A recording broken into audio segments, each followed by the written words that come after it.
Halo teman-teman, Assalamualaikum. Di sini aku mau berbagi terkait dengan tips dan trik menulis CV yang berpengaruh. Di sini ada beberapa tahapan atau beberapa cara gimana sih supaya CV teman-teman itu bagus dan bisa lolos screening oleh recruiter.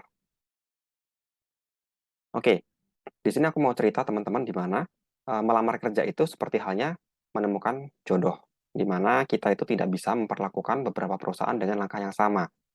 Jadi di sini ada beberapa poin yang mau aku garis bawah ya, di mana yang pertama yaitu pastikan satu CV teman-teman itu digunakan untuk melamar satu bidang pekerjaan dan juga untuk satu bidang perusahaan.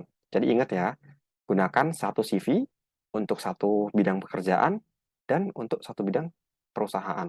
Yang kedua, pastikan CV teman-teman seprofesional mungkin. Seperti melampirkan detail data diri, di mana detail data diri ini ada beberapa poin juga, yaitu pastikan ada nomor telepon dan nomor WA-nya aktif.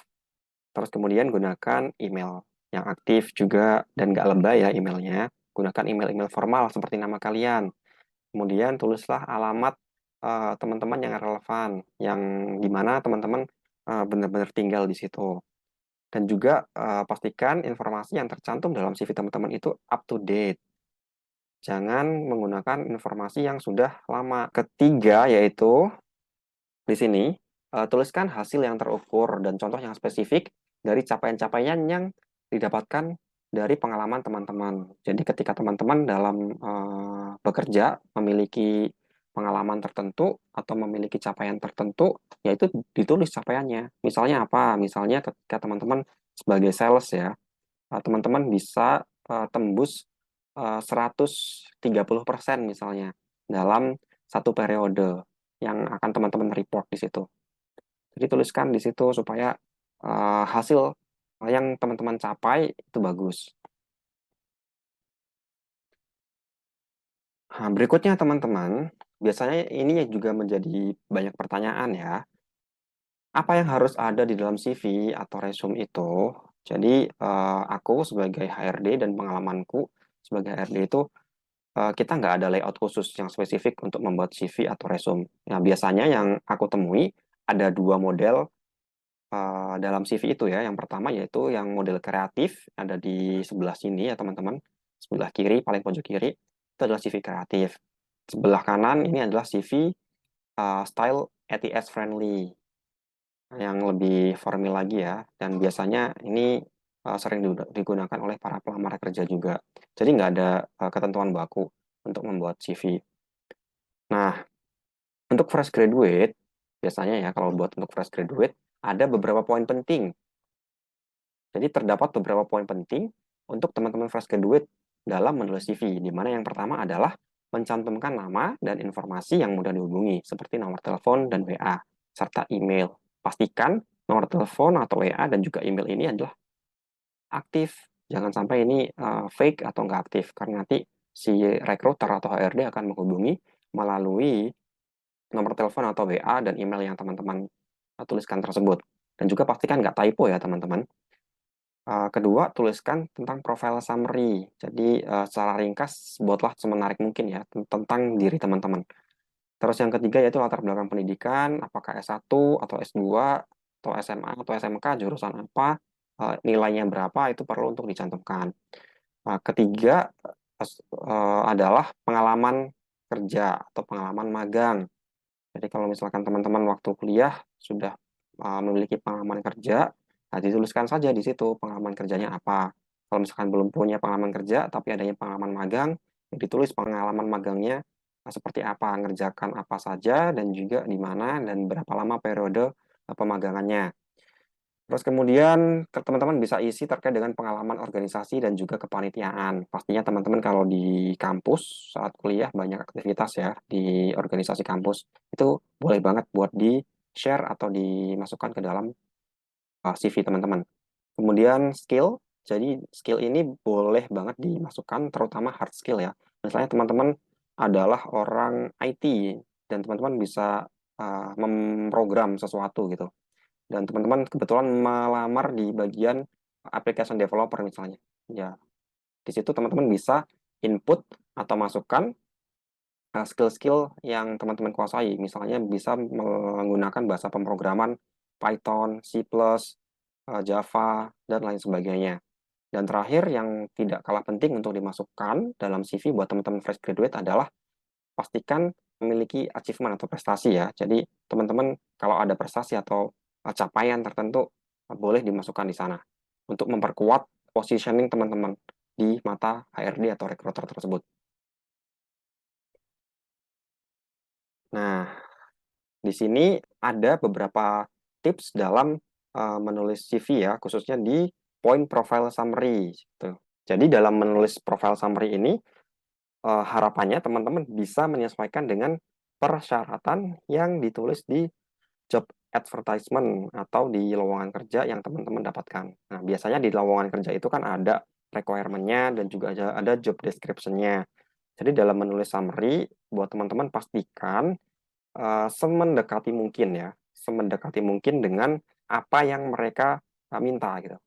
Jadi di sini contohnya, aku ada contoh job vacancy untuk koordinator event, di mana ada beberapa requirements, yaitu bachelor degree in marketing, terus kemudian fresh graduate are welcome to apply, fluent in English, dan seterusnya. Nah, untuk membuat profile summary supaya meningkatkan kemungkinan teman-teman untuk diterima adalah tulis profile summary yang paling mendekati ya.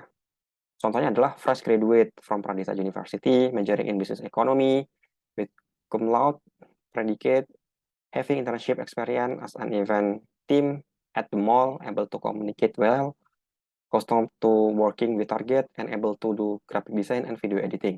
Nah, dari profile summary ini sudah menunjukkan beberapa poin yang disyaratkan dalam requirement dan juga job description. Jadi, semakin profile summary kita mendekati dengan requirement atau job description yang dituliskan di lowongan kerja, akan meningkatkan kemungkinan teman-teman untuk diterima atau dilanjutkan proses rekrutmennya. Nah, kemudian untuk menulis latar belakang pendidikan. Jadi ada beberapa tips juga teman-teman, di mana yang pertama adalah tulis nama universitas, jenjang pendidikan, kemudian gelar, konsentrasi jurusan, dan juga IPK. Ini IPK ini opsional. Kalau misalkan teman-teman pede untuk mencantumkan nilai IPK-nya, boleh banget teman-teman untuk cantumkan. Kalau nggak pede, nggak perlu dicantumkan.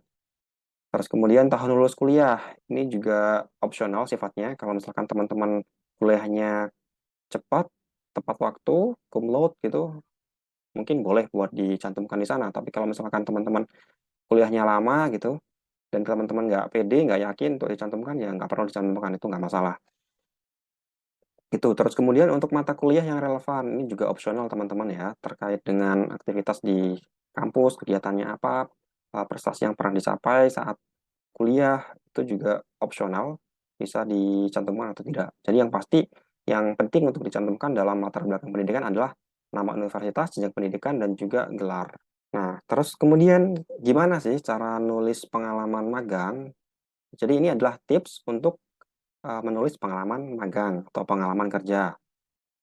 Jadi pastikan awali dengan pengalaman terakhir. Jelaskan pengalaman kerja atau pengalaman magang teman-teman yang pernah lakukan. Jelaskan skill yang teman-teman miliki dan juga hasil nyata tentang apa yang teman-teman kerjakan saat bekerja di tempat tersebut. Yang pertama pastikan seperti itu. Terus kemudian yang kedua, jelaskan dengan kata kerja, termasuk detailnya untuk memudahkan pembaca memahami skill, pengetahuan, dan capaian ataupun prestasi dalam bidang pekerjaan tersebut, teman-teman. Jadi kalau misalkan di bidang pekerjaan tersebut, teman-teman memiliki capaian yang bagus, dituliskan capaiannya apa saja. Misalnya dapat prestasi apa saja, itu juga boleh dituliskan.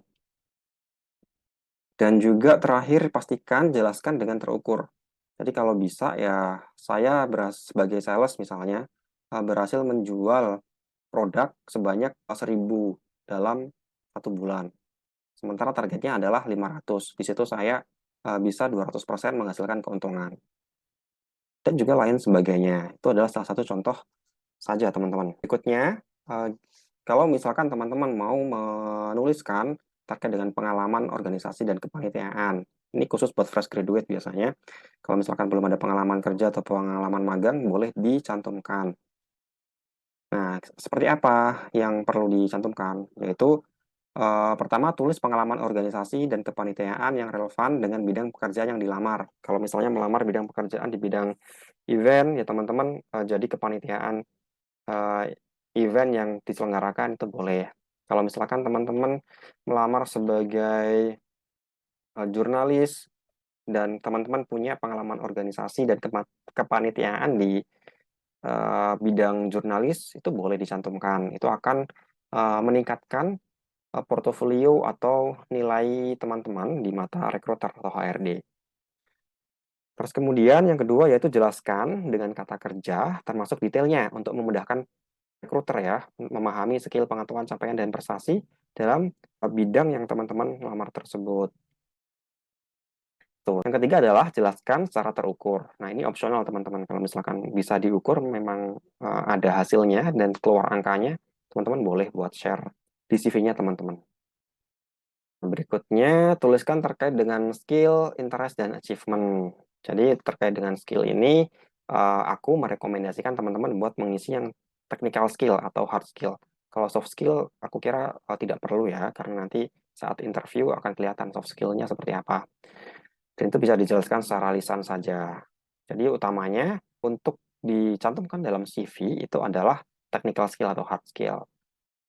Terus kemudian kalau ada kemampuan bahasa, ya tulislah kemampuan bahasa teman-teman. Misalnya teman-teman mahir dalam bahasa Inggris, jadi tulis mahir bahasa Inggris. Buktinya apa? TOEFL atau IELTS gitu ya. Kalau misalkan bisa bahasa Jepang, tuliskan bahasa Jepang, terus berapa nilainya, dan lain sebagainya. Kemudian yang perlu dicantumkan juga adalah achievement atau penghargaan. Bisa kalau misalkan teman-teman punya prestasi ya bisa dicantumkan prestasinya apa. Juara satu dalam bidang debat bahasa Inggris misalnya. Juara satu lomba fotografi, juara satu dalam lomba baca Quran. Itu boleh dimasukkan ke sana.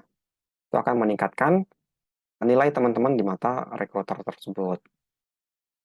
Nah, yang keempat adalah sertifikasi atau kursus-kursus atau training yang pernah teman-teman lakukan. Pastikan sertifikasi atau kursus atau training yang teman-teman lakukan itu sesuai dengan bidang pekerjaan yang dilamar. Jadi contohnya adalah ketika teman-teman mau melamar bidang marketing, ya cantumkan training atau sertifikasi yang terkait dengan bidang marketing. Nah, berikutnya adalah gimana sih cara menyusun konten-konten tadi supaya gampang untuk dibaca oleh rekruter. Rekruter itu jarang membaca detail teman-teman ya. Jarang sekali membaca detail CV teman-teman yang kalian tulis ya. Kebanyakan rekruter itu membaca atau melakukan scanning di CV teman-teman itu selama 7,4 detik ya. Nah, oleh sebab itu kita perlu paham nih pola untuk menyusun CV supaya cepat ditangkap oleh rekruter. Di sini ada dua ya, ada dua pola di mana pastinya pola F dan pola E. Jadi susun aja dari yang terpenting ya, sampai yang tidak penting itu di bawah, sehingga itu akan jarang dinotis. Jadi pastikan yang penting-penting ada di nomor-nomor awal, 1, 2, 3, 4 kayak gitu. Dan kemudian pastikan jelas dan tata letaknya sederhana. Karena rekruter itu biasanya menghabiskan lebih banyak waktu untuk berfokus pada jabatan, relevansi pengalaman, dan skill. Terus kemudian buat profile summary yang berkesan. Tadi sudah saya kasih tahu tipsnya seperti apa. Terus kemudian pilih font yang jelas dan mudah dibaca. Jangan pakai font yang aneh-aneh. Gunakan font yang umum aja. Kayak Calibri, terus kemudian Arial atau Times New Roman. Itu oke buat digunakan untuk menulis CV. Nah, ini teman-teman. Contoh implementasi dari CV dengan pola F dan juga pola E. Jadi di sini teman-teman akan kelihatan ya, di mana poin-poin awal itu poin-poin penting untuk mengenali siapa diri teman-teman. Nah, berikutnya tadi kan aku udah pernah bilang di awal ya, ada dua model CV, yaitu CV yang kreatif dan juga CV ATS friendly. Nah, CV ATS itu apa? ATS itu adalah application tracking system, di mana CV akan disortir melalui software untuk membantu proses seleksi dokumen lamaran. Sehingga nanti akan otomatis muncul nih dari hasil sortir software tersebut. Siapa sih yang paling relevan dan mendekati? Kayak gitu. Nah, gimana supaya lolos screening uh, software ITS ini? Ya, yang pertama adalah gunakan desain dan warna standar. Terus kemudian gunakan font yang profesional seperti Times New Roman, Calibri, atau Arial. Dan juga gunakan keyword dan SEO sesuai dengan job description atau requirement. Jadi, semakin teman-teman menuliskan di CV teman-teman yang mendekati dengan requirement atau persyaratan kerja di info lowongan kerja, itu akan semakin besar potensi teman-teman untuk lolos dipanggil interview ya. Nah, berikutnya pastikan visualnya itu menarik teman-teman ya. Visual menarik itu gimana ya? Yang tata letaknya oke. Terus kemudian yang tidak terlalu banyak warna atau warnanya sesuai dengan standar yang enak dilihat oleh mata. Di sini ada beberapa poin ya, ada 5 poin teman-teman, di mana pertama ada fotonya. Ini opsional kalau teman-teman memang pede untuk menampilkan fotonya ya silahkan ditampilkan. Ini juga tergantung selera rekruter. Ada rekruter yang suka untuk melihat CV yang ada fotonya dan juga ada yang tidak, tergantung keperluan dan keyakinan teman-teman untuk CV-nya, memasang fotonya apakah akan ditaruh di CV atau tidak. Yang pasti gunakan foto formal dan terbaru.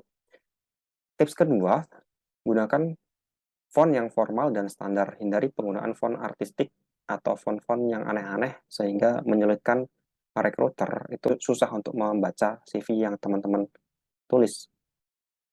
Berikutnya adalah gunakan font berwarna hitam atau gelap. Terus hindari penggunaan chart, grafik, atau diagram dalam CV atau resume karena ini sifatnya subjektif, jadi lebih baik menurut aku teman-teman tuliskan secara deskriptif aja. Jangan ditulis dalam bentuk gambar. Kalau misalnya teman-teman ahli dalam bahasa Inggris, ya tuliskan aja bukti TOEFL-nya berapa gitu, atau bukti IELTS-nya berapa gitu, daripada menulis dengan grafik ya. Kalau misalnya teman-teman tuliskan bukti TOEFL-nya, itu akan lebih bisa dipertanggungjawabkan dan lebih bisa dipercaya. Nah, terakhir tips terkait dengan visual yaitu pastikan layout-nya konsisten. Terus kemudian jenis fontnya, ukurannya, dan warna harus laras dan mudah terbaca. Jadi dalam menulis CV pastikan mudah untuk terbaca. Oke, teman-teman, itu adalah beberapa hal terkait dengan tips menulis CV. Mudah-mudahan setelah teman-teman nonton video ini, teman-teman bisa menulis CV dengan baik, menulis CV dengan benar, dan harapanku semoga teman-teman bisa segera dapat pekerjaan dan lolos interview pastinya ya. Oke, terima kasih buat teman-teman yang sudah nonton video ini. Semoga bermanfaat buat teman-teman semuanya. Thank you, gua Amiril. Bye.